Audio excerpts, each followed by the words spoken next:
গুৰুত্বপূৰ্ণ খবৰ ৰাজ্যিক বিজেপিত আৰম্ভ হৈছে বিদ্ৰোহৰ উকমুকনি আৰু বিদ্ৰোহৰ কথা এবাৰ ৰাজহুৱা কৰিছে বিজেপিৰ এই যুৱ মৰ্চাৰ নেতাই ফেচবুক যোগে লাইভ আহি বিজেপিৰ যুৱ মৰ্চাৰ নেতাই বিজেপিৰ ভিতৰ চৰাত কি চলে হে সকলো ৰাজহুৱা কৰিছে। কেৱল ইমানেই নহয়, বিজেপিত যে মহিলা অপদস্থ হয় সেই কথাও উল্লেখ কৰিছে সামাজিক মাধ্যম যোগে বিজেপিৰ এগৰাকী যুৱ মৰ্চাৰ নেতাই। বিজেপিৰ যুৱ মৰ্চাৰ নেতাগৰাকীৰ কি মহাবিস্ফোৰণ ঘটাইছে ফেচবুক যোগে এই মুহূৰ্তত জনাৰ চেষ্টা কৰিম।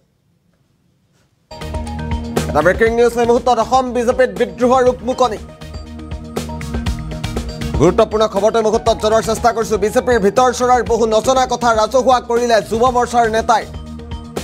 টুল গেটক লৈ বিজেপিত আৰম্ভ হৈছে এই বিদ্ৰোহ। টুল কৰক লৈ বিজেপিত বিদ্ৰোহ আৰম্ভ হৈছে। আমি আৰু কিমান দিনলৈ টুল গেটত অপমানিত হ'ম এই মন্তব্য কৰিছে বিজেপিৰ যুৱ মৰ্চাৰ নেতাই। বিজেপিৰ বুথ মণ্ডল পৰ্যায়ৰ কৰ্মীয়ে পৰ্যাপ্ত কাম নাপায় বুলিও তেওঁ মন্তব্য কৰিছে। অথচ দলৰ ভাল হ'লে কৃতিত্ব লয় শীৰ্ষ নেতাই এই মন্তব্য কৰিছে যুৱ মৰ্চাৰ নেতাই। শোণিতপুৰ যুৱ মৰ্চাৰ নেতা ৰাকেশ দাসৰ ৰাজহুৱা ক্ষোভ দলৰ প্ৰতি আৰু বিজেপিৰ ভিতৰ চৰাৰ অৰাজকতা উদঙাই দিছে ৰাকেশ দাসে। তাতকৈ গুৰুত্বপূৰ্ণ খবৰ এটা, জৰুৰী খবৰ এই মুহূৰ্তত সভাপতিক সকলো জনায়ো সুফল লাভ নকৰাৰ কথা উল্লেখ কৰিছে যুৱ মৰ্চাৰ নেতাগৰাকীয়ে। দলৰ মজিয়াত মহিলা সদস্যক অপদস্থ কৰাৰ কথাও ৰাজহুৱা কৰিছে বিজেপিৰ যুৱ মৰ্চাৰ নেতাই। পুনৰবাৰ উল্লেখ কৰিব বিচাৰিছোঁ, অসম বিজেপিত বিদ্ৰোহৰ উকমুকনি হৈছে। বিজেপিৰ ভিতৰ চৰাৰ বহু কথা ৰাজহুৱা কৰিছে এইবাৰ যুৱ মৰ্চাৰ নেতাই। তাতকৈ গুৰুত্বপূৰ্ণ খবৰ, টুল কৰক লৈ বিজেপিত এই বিদ্ৰোহ আৰম্ভ হৈছে আৰু আমি কিমান দিনলৈ টুল গেটত অপমানিত হ'ম এই মন্তব্য কৰিছে যুৱ মৰ্চাৰ নেতাই। বিজেপিৰ বুথ মণ্ডল পৰ্যায়ৰ কৰ্মীয়ে পৰ্যাপ্ত কাম নাপায় বুলিও মন্তব্য কৰিছে। তাৰ সমান্তৰালভাৱে তেওঁ উল্লেখ কৰিছে দলৰ ভাল হ'লে কৃতিত্ব কিন্তু লয় শীৰ্ষ নেতাই। বিজেপিৰ যুৱ মৰ্চাৰ নেতাগৰাকীৰ মন্তব্য আছে, শোণিতপুৰ যুৱ মৰ্চাৰ নেতা ৰাকেশ দাসৰ ৰাজহুৱা ক্ষোভ দলৰ প্ৰতি। ৰাকেশ দাস আছিল শোণিতপুৰ যুৱ মৰ্চাৰ শীৰ্ষ পৰ্যায়ৰ নেতা। বিজেপিৰ ভিতৰ চৰাত অৰাজকতা উদঙাই দিছে ৰাকেশ দাসে। ৰাকেশ দাসৰ মন্তব্য আহি পৰিছে, আমি পোনে পোনে মন্তব্য শুনোৱাৰ চেষ্টা কৰিম। নমস্কাৰ, মই ৰাকেশ দাস। আজি অতি দুখেৰে মই কথাখিনি আপোনালোকৰ আগত ক'ব বিচাৰিছোঁ। কোনোবাই যদি ভাল পায় ভাল পাওক, কোনোবাই বেয়া পালেও মোৰ ক'বলগীয়া একো নাই। আজি মোৰ মনৰ কথাখিনি মই আপোনালোকৰ আগত ক'ম। মই এজন ভাৰতীয় জনতা পাৰ্টিৰ কাৰ্যকৰ্তা, শোণিতপুৰ জিলাৰ প্ৰাক্তন সভাপতি যুৱ মৰ্চাৰ আৰু বৰ্তমান ৰাজ্যিক সদস্য। কিন্তু আজি মই অপমানিত হৈছোঁ, ৰাস্তাত অপমানিত হ'বলগীয়া হৈছে। কাৰণটো হ'ল টুল টেক্স।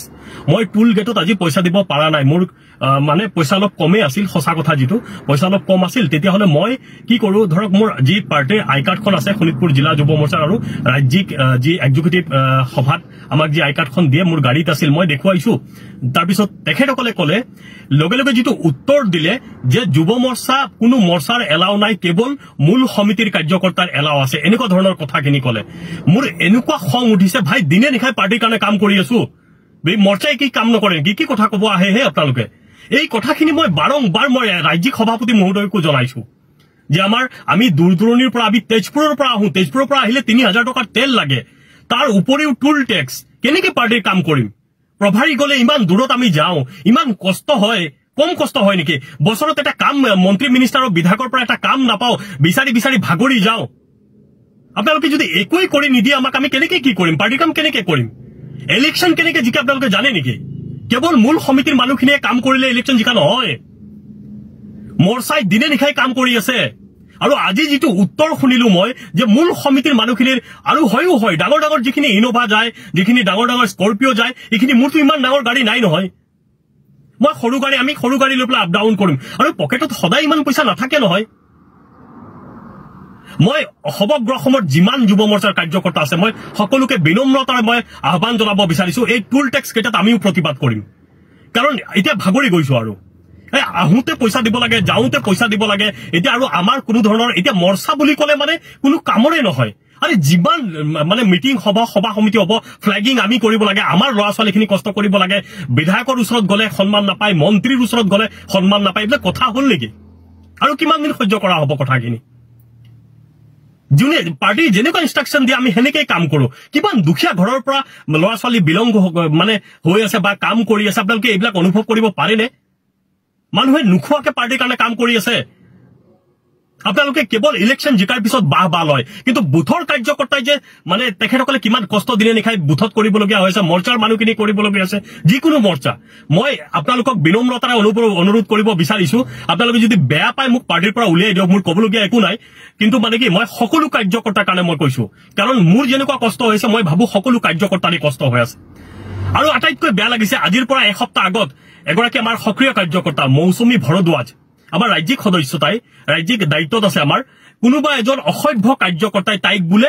বেয়া শব্দ দি অপমান কৰিছে আৰু তাই সকলো জ্যেষ্ঠ কাৰ্যকৰ্তাক জনাইছে কিন্তু কোনো কাৰ্যকৰ্তাক তাই সেই বিষয়টোৰ ওপৰত কোনো ধৰণৰ একশ্যন লোৱা নাই কিহৰ কাৰণে আৰে আমিওতো জিলা চলাইছো না মই যেতিয়া শোণিতপুৰ জিলা চলাইছো আমাৰ কাৰ্যকৰ্তাৰ ওপৰত এটা শব্দও কোনে ক'ব পৰা নাছিল যদি আপোনালোকে চলাব নোৱাৰে তেতিয়া কেনেকে চলাব আৰু কাৰ্যকৰ্তাই যদি আমাৰ নিজৰ মাজতে সন্মান নাপায় তেতিয়াহ'লে কেনেকে থাকিব কাৰ্যকৰ্তা এতিয়াৰ পৰা মই কৈছো সমগ্ৰ যুৱ মৰ্চাৰ কাৰ্যকৰ্তাই প্ৰতিবাদ কৰিব লাগে যেতিয়ালৈকে আমি ধৈৰ্য ধৰি আছো ধৈৰ্য ধৰি থাকিলে এনেকে নহব আৰু সেইবিলাক আমি ধৈৰ্য ধৰি আজি সেই বিশেষকে সৰ্বভাৰতত আজি সিট কমি যোৱাৰ মূল ৰিজন হল এইবিলাক কাৰণ এজনে এজনক আমি কাৰ্যকৰ্তাখিনিক আমি গুৰুত্ব নিদিওঁ কাৰ্যকৰ্তাক যদি আমি গুৰুত্ব নিদিওঁ কাৰ্যকৰ্তা কেনেকে থাকিব পাৰ্টিত মই আজিৰ পৰা টুল টেক্স নিদিওঁ কাৰণ ইমান কষ্ট কৰি যদি পাৰ্টিৰ কামত আহিবলগীয়া হয় মোৰ টুল টেক্স ফ্ৰী কৰিব লাগিব আৰু যদি নহয় তেতিয়াহ'লে মোক পাৰ্টিৰ পৰা উলিয়াই দিয়ক মই পাৰ্টিত নাথাকো আজি ৰাস্তাত অপমানিত হ'বলগীয়া হ'ল মই মন্ত্ৰী মহোদয়ৰ কথা কৈছো বিধায়কৰ মহোদয়ৰ কথা কৈছো আই কাৰ্ড দেখুৱাইছো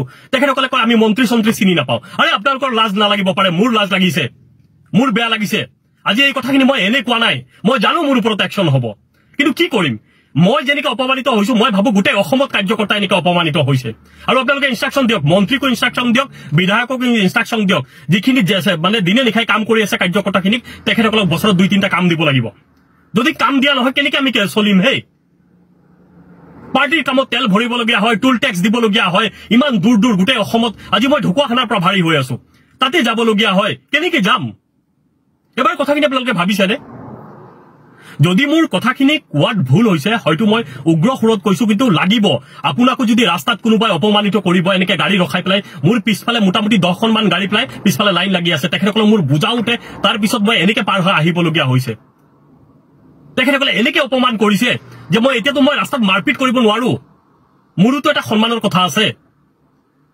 বাৰম্বাৰ মই ৰিকুৱেষ্ট কৰিছো যে মন্ত্ৰীৰ কথা কৈছো কোনো ধৰণৰ আৰু ৰাজ্যিক সভাপতি যুৱ মৰ্চাৰ সভাপতিকো মই জনাইছিলো কথাটো কিন্তু কথাখিনি ইমান গুৰুত্ব নহয় আমি যুৱ মৰ্চাৰ কাৰ্যকৰ্তা না সেনেকে হলে কিন্তু পাৰ্টিত কাৰ্যকৰ্তা নাথাকে মই আজিয়ে কৈ দিলো আৰু মই জানো মোৰ ওপৰত একশ্যন হ'ব দিয়ক ৰাস্তাততো অপমান নহম না ভুল হলে মোক ক্ষমা কৰিব নমস্কাৰ মই ৰাকেশ দাস আজি অতি দুখেৰে মই কথাখিনি আপোনালোকৰ আগত ক'ব বিচাৰিছো কোনোবাই যদি ভাল পায় ভাল পাওক কোনোবাই বেয়া পালেও মোৰ ক'বলগীয়া একো নাই আজি মোৰ মনৰ কথাখিনি মই আপোনালোকৰ আগত ক'ম মই এজন ভাৰতীয় জনতা পাৰ্টিৰ কাৰ্যকৰ্তা শোণিতপুৰ জিলাৰ প্ৰাক্তন সভাপতি যুৱ মৰ্চাৰ আৰু বৰ্তমান ৰাজ্যিক সদস্য কিন্তু আজি মই অপমানিত হৈছো ৰাস্তাত অপমানিত হ'বলগীয়া হৈছে কাৰণটো হ'ল টুল টেক্স মই টুল গেটত আজি পইচা দিব পৰা নাই মোৰ মানে পইচা অলপ কমে আছিল সঁচা কথা যিটো পইচা অলপ কম আছিল তেতিয়াহ'লে মই কি কৰো ধৰক মোৰ যি পাৰ্টিৰ আই কাৰ্ডখন আছে শোণিতপুৰ জিলা যুৱ মৰ্চাৰ আৰু ৰাজ্যিক যি এক্সিকিউটিভ সভাত আমাক যি আই কাৰ্ডখন দিয়ে মোৰ গাড়ীত আছিল মই দেখুৱাইছো তাৰপিছত তেখেতসকলে ক'লে লগে লগে যিটো উত্তৰ দিলে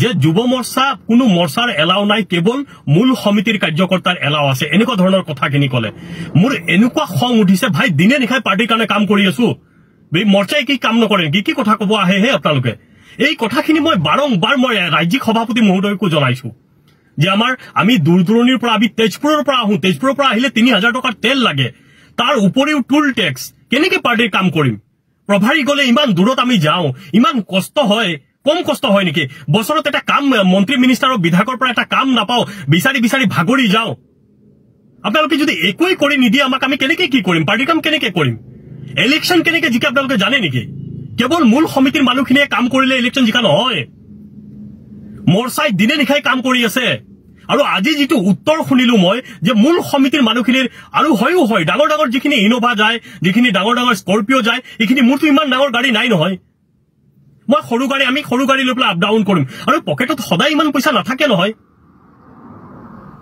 মই সমগ্ৰ অসমৰ যিমান যুৱ মৰ্চাৰ কাৰ্যকৰ্তা আছে মই সকলোকে বিনম্ৰতাৰে মই আহ্বান জনাব বিচাৰিছো এই টুল টেক্স কেইটাত আমিও প্ৰতিবাদ কৰিম কাৰণ এতিয়া ভাগৰি গৈছো আৰু আহোঁতে পইচা দিব লাগে, যাওঁতে পইচা দিব লাগে। এতিয়া আৰু আমাৰ কোনো ধৰণৰ এতিয়া মৰ্চা বুলি ক'লে মানে কোনো কামৰে নহয়।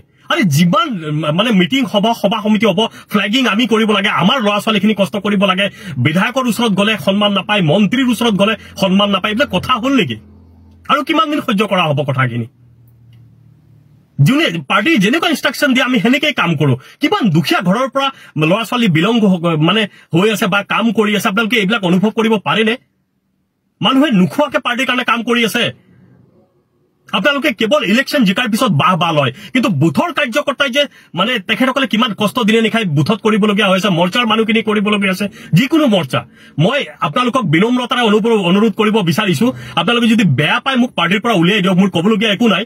কিন্তু মানে কি মই সকলো কাৰ্যকৰ্তাৰ কাৰণে মই কৈছো, কাৰণ মোৰ যেনেকুৱা কষ্ট হৈছে মই ভাবো সকলো কাৰ্যকৰ্তাৰে কষ্ট হৈ আছে। আৰু আটাইতকৈ বেয়া লাগিছে, আজিৰ পৰা এসপ্তাহ আগত এগৰাকী আমাৰ সক্ৰিয় কাৰ্যকৰ্তা মৌচুমী ভৰদ্বাজ, আমাৰ ৰাজ্যিক সদস্য, তাই ৰাজ্যিক দায়িত্বত আছে আমাৰ, কোনোবা এজন অসভ্য কাৰ্যকৰ্তাই তাইক বোলে বেয়া শব্দ দি অপমান কৰিছে আৰু তাই সকলো জ্যেষ্ঠ কাৰ্যকৰ্তাক জনাইছে, কিন্তু কোনো কাৰ্যকৰ্তাক তাই সেই বিষয়টোৰ ওপৰত কোনো ধৰণৰ একশ্যন লোৱা নাই। কিহৰ কাৰণে? আৰে আমিওতো জিলা চলাইছো না। মই যেতিয়া শোণিতপুৰ জিলা চলাইছো আমাৰ কাৰ্যকৰ্তাৰ ওপৰত এটা শব্দও কোনে ক'ব পৰা নাছিল। যদি আপোনালোকে চলাব নোৱাৰে তেতিয়া কেনেকে চলাব? আৰু কাৰ্যকৰ্তাই যদি আমাৰ নিজৰ মাজতে সন্মান নাপায় তেতিয়াহ'লে কেনেকে থাকিব কাৰ্যকৰ্তা? এতিয়াৰ পৰা মই কৈছো সমগ্ৰ যুৱ মৰ্চাৰ কাৰ্যকৰ্তাই প্ৰতিবাদ কৰিব লাগে। যেতিয়ালৈকে আমি ধৈৰ্য ধৰি আছো, ধৈৰ্য ধৰি থাকিলে এনেকে নহব। আৰু সেইবিলাক আমি ধৈৰ্য ধৰি ধৰি ধৰি ধৰি আজি সেই বিশেষকে সৰ্বভাৰতত আজি চিট কমি যোৱাৰ মূল ৰিজন হ'ল এইবিলাক কাৰণ এজনে এজনক আমি কাৰ্যকৰ্তাখিনিক আমি গুৰুত্ব নিদিওঁ। কাৰ্যকৰ্তাক যদি আমি গুৰুত্ব নিদিওঁ, কাৰ্যকৰ্তা কেনেকে থাকিব পাৰ্টিত? মই আজিৰ পৰা টুল টেক্স নিদিওঁ, কাৰণ ইমান কষ্ট কৰি যদি পাৰ্টিৰ কামত আহিবলগীয়া হয় মোৰ টুল টেক্স ফ্ৰী কৰিব লাগিব, আৰু যদি নহয় তেতিয়াহ'লে মোক পাৰ্টিৰ পৰা